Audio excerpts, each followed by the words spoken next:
TMC MP and leader of AITC Parliamentary Party Rajya Sabha Derek O'Brien campaigned for the official TMC candidate for 2 Jawai constituency Andrew Shulai. The campaign was held at a Yamusyang market parking lot which was participated by the general public. The campaign meeting was attended by former MDCs Madan Rimbai and Philemon Lingdo, who chaired the event, and North Jawai MDC Bright Star Churmang. Speaking at the campaign for Shulai, O'Brien asked the voters to give Shulai a chance to bring in the much required change for development and prosperity.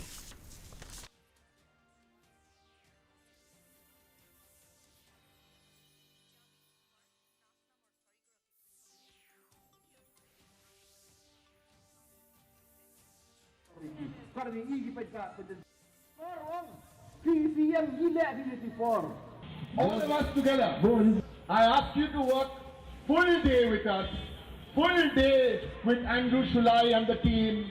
Work for us for 13 more days, 10 hours a day. I promise you, please do this for us.